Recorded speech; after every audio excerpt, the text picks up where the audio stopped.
15 minutes ya masano. 15 minutes ya masano. Ya vrai. 15 minutes ya masano. Ba reportage à chaud. Ba commentaire ya moto. Ba analyse ya kafu. Ya ndenge na ndenge. Na ba vrai pro. Ya vrai. Ba vrai journaliste professionnel. Ba kopesa bino basango ya masano.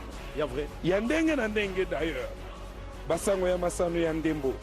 Foot, basket, volley, handball, topé, rugby, tennis de table, ping-pong, long tennis, tous les jours. Ya vrai. Masano ya makof, bibo tutomo kato lokola libanda. Ya vrai. Boxe, karaté, judo, taekwondo, sokando shosho, jiu-jitsu, senak. Mbote na bino nyonso balandi ya 15 minutes ya masano ya soto zakane sengo mingi ko yeba bino oliboso betando ikena bino pona konda biso na nzela ya masolo ya 15 minutes ya masano bana Congo Brazzaville République démocratique du Congo en Ngomba Kinshasa. Pourquoi pas bana Tchango bana Moamba Lelo Tokolobela football féminin éliminatoire Yaba Jeux Olympiques Tokyo 2020 entraînement Yaba Léopard Senior Dame ils ont continué toujours dans le stade de Martyrs. Tokolobela P Lina Foot saison sportive 2019-2020 Vodacom Ligue 1 formation Yaba journaliste la kati ya salle de réunion ya Fikofa et Rataki ata soki mokete nyonso na 15 minutes ya mokolo mwalelo. 15 minutes ya masano. Ya vrai. Jamais ezala, jamais salama na TV moko awa na leo.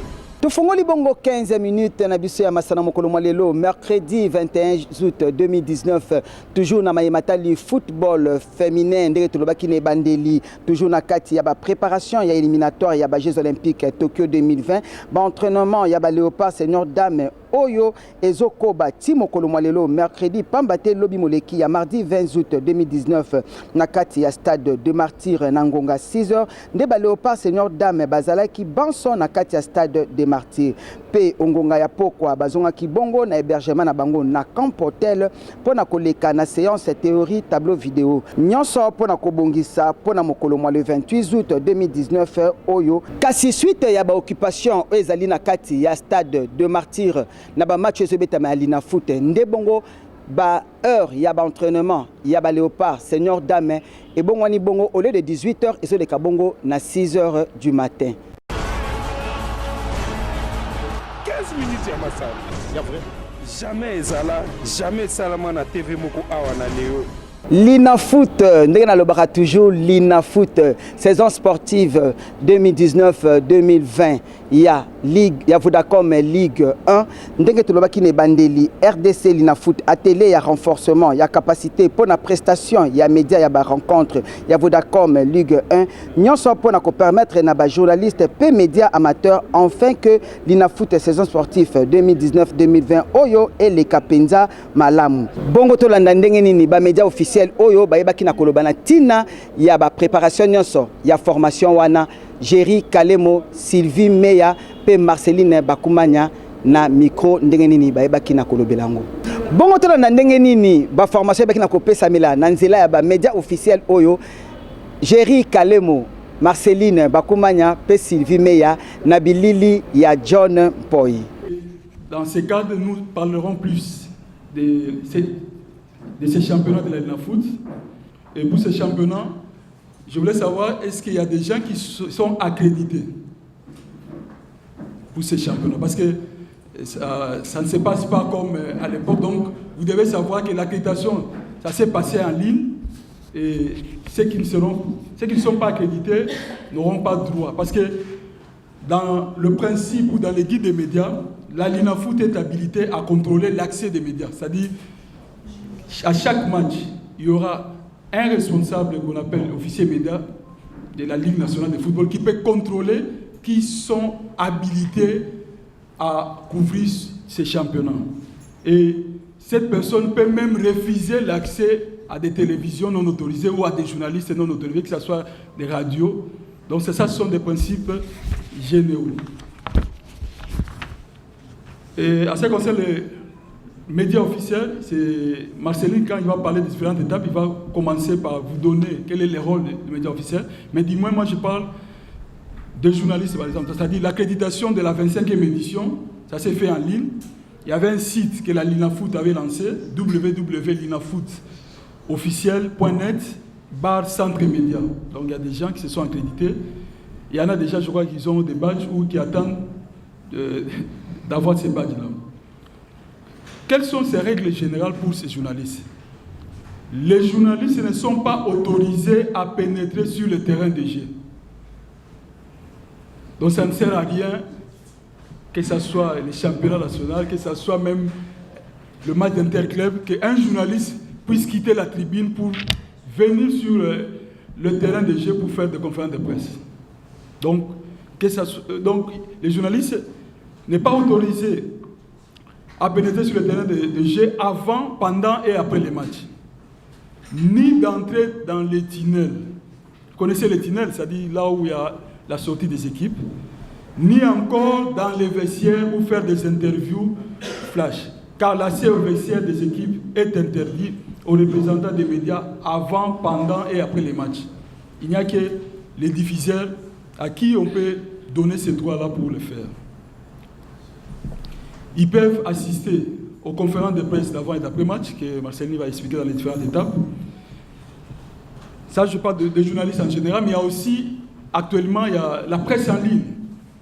Et il est interdit de filmer pendant que le match est en train de se dérouler. Si tu as des médias en ligne, vous devez savoir, c'est mieux de le faire avec des écritures, c'est-à-dire vous pouvez écrire, mais avec ton téléphone, si vous filmez, c'est interdit. Tu n'as pas forcément besoin de passer par WhatsApp qui te demande des mégas, mais tu écris ça sur un bout de papier. Tu fais la photocopie par exemple. Tu remets. Ailleurs, on fait les dropships. Si tu vas comment on appelle ça? En Côte d'Ivoire par exemple, tu vois les championnats que Canal Plus diffuse là. Les journalistes quittent les salles toujours avec beaucoup de documents. Et ça vient de l'officier média. Là, tu es sûr. Munganga a été transféré dans tel club pour autant de saisons. Tu arrives avec une information pareille, tu donnes aux journalistes. Ça évite les spéculations. Ça te permet de faire le marketing de ton club. Tel que tu es là, tu peux commencer aussi à annoncer les matchs des 20 clubs au niveau de la Ligue nationale de football. Tu annonces. Tu peux même te battre pour chercher des sponsors pour ça. Tu sais, la CAF vend tout. La CAF, quand on élit le meilleur joueur, cet instant-là est vendu à un sponsor. Vous imaginez, Orange n'a acheté que ça. Pendant la CAN, là, le meilleur joueur, une fois élu, la première image s'est réservée à Orange. Ce n'est pas Lagardère, ce ne sont pas les télévisions. C'est d'abord Orange qui prend l'image, la première image. Et c'est sponsorisé. Vous vous imaginez? Il y avait Bein Sport qui avait certains matchs choisis. Bein Sport achetait la sortie des vestiaires. Est-ce que nous sommes en train de nous écouter? Sortis, les joueurs quittent les vestiaires, ils sont au tunnel pour sortir et gagner l'air des jeux. Vendus. Tokende bongo na test physique FIFA Wuta mokolo mwa lundi 19 août 2019 na kati ya stade de Martyrs et bandaki bongo pe ya koyebezele tezo koba kino mokolo mwa samedi 24 août 2019 toujours na kati ya stade de Martyrs ya ville province ya Kinshasa. Bon tolanda na bilili ya Sindi Mambu ndenge nini ebaki na koleka mokolo mwa lelo ya mercredi 21 août 2019 na kati ya stade de Martyrs. Donc tu as vu la vie la série, vie au monde aussi, l'écoute et l'obéissance. Et c'était à l'objet comment un national FIFA, pardon, national, africain a 17, exemple, Cannes, il y a même Colo, ils ont sommé et vers le pour un sommet à compétition, pour qu'il y ait un moté, nous arrivons à l'arbitre. Donc il faut qu'un arbitre soit capable de combattre dans la phase finale. Il va bien ici, dans le groupement, il y a battu. Mais il va bien se rendre à travers le travail, à travers le rapport de l'ONU. Et ça, là, qui est dans la phase finale, il y a compétition, n'importe quelle compétition. Même il y a besoin d'une Afrique centrale. Si on commet un mot, ça montre que vous avez une notion Vous avez une connaissance, donc il faut travailler dur pour tout comme niveau. Tout beau entraînement, tout c'est basé toujours sur l'entraînement. Base à travail à l'élo. On donne profondeur. Gardien, aux analyses, là plus au à côté à niveau il y a ligne, hein, à mettre à ligne. Donc il faut des hein, au personne aux zones ici, pas au Kaboli. Au zone ça, il y a qu'on a Kaboli, il y a qu'on a coupé ça, il y a zone ça, médiateur, pas couloir. Pas seulement gardien de ça. Seront stricts et c'est à votre avantage.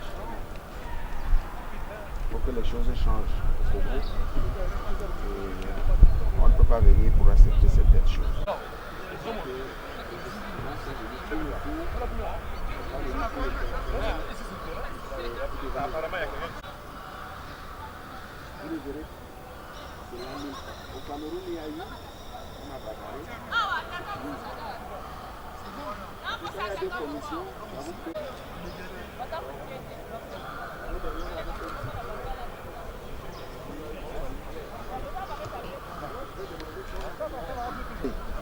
Une fois, l'eau jaune, l'eau blanche, l'eau jaune, et puis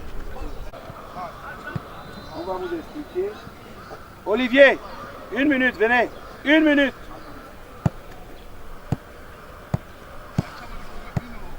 Alors on dit la main gauche c'est le défenseur et la main droite l'attaquant. La main droite. La main droite.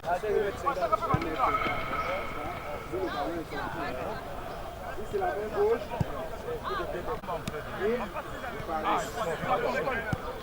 Sortie. Corner. Fort. D'accord. Vous compris? Sortie.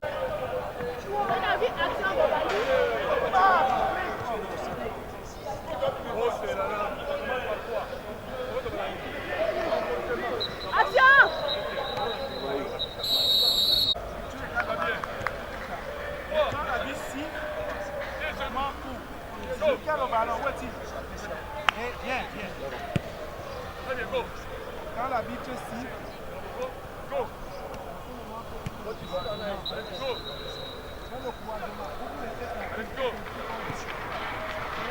il y a solo ndenge tozolobela mikono surtout na kati ya passe ezwaki biso presse congolaise na kobungisa ndeko na biso JC Lomboto oyo tozali korepete moko na mokolo abe na kotika biso uta mokolo ba mercredi 7 août 2019 na likama ya accident bongo ya koyebezali te ebembe ezobima bongo mokolo mwa vendredi 23 août 2019 levé du corps ekosala mabongo à partir ya hôpital ya Mama Yemo pona komema nzoto kino esika bakolela ye na commune ya Kitambo précisément na kati ya terrain oyo etalani bongo na camp Babylone bongo ya koyebezali te levé du corps ekosala mabongo mokolo mwa samedi 24 août pona komema ngo na cimetière ya Mingadi. Tosukisi bongo 15 minutes na biso ya mokolo ya lelo ya soto zane sengo mingi na bino ba ebanso bobe na kolanda biso na nzela ba etando ike na bino bongo topesi bino susu merci mingi pamba te ezalaki bongo na kati ya mabongisami équipe rédactionnelle ya 15 minutes ya Masano